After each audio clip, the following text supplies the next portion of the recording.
Gilets jaunes, c'est un mouvement qui dure depuis 1 an et dont on cherche encore à savoir qui, spécifiquement, personnellement, l'incarne. Étonnant, non ? C'est parce que c'est une mobilisation désincarnée. Toute figure de proue qui émerge ne représente qu'elle-même et pas la totalité du mouvement. Ce mouvement aurait dû s'arrêter au bout de quelques jours, puis de quelques semaines, puis de quelques mois, et aujourd'hui il a tout juste 1 an. Étonnant, non ? En fait, c'est une mobilisation auto-alimentée. Elle trouve dans sa simple répétition le moyen de sa pérennité. Ce mouvement aurait déjà dû s'épuiser au moins 3 fois.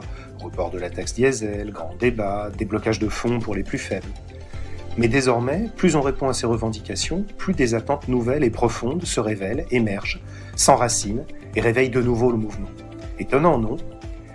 C'est parce que c'est une mobilisation compulsive.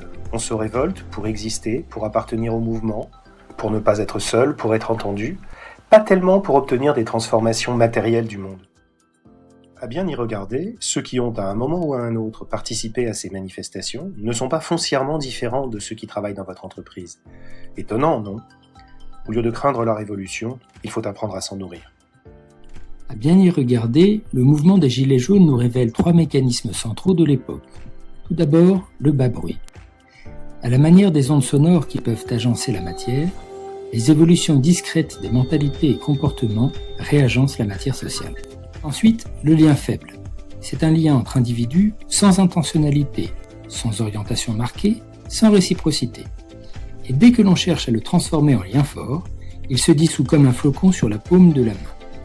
Enfin, la fluidité employable. Nos vies sont devenues beaucoup plus fluides que les catégories mentales et sociales qui sont censées les employer.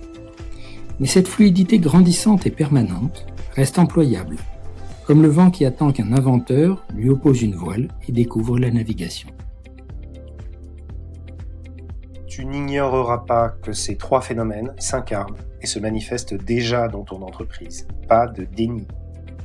Tu n'instrumentaliseras pas ces 3 phénomènes sous peine de les faire entrer en clandestinité et échapper à toute vision.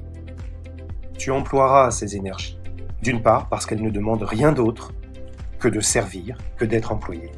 D'autre part, parce qu'elles travailleront pour toi et non contre toi, sans effort supplémentaire de ta part ou de la leur. Nous pensons que ce vent qui se lève dans ton entreprise, avant de devenir une tempête, peut ne pas être perdu, ni devenir destructeur, à condition seulement que tu mettes une voile dessus.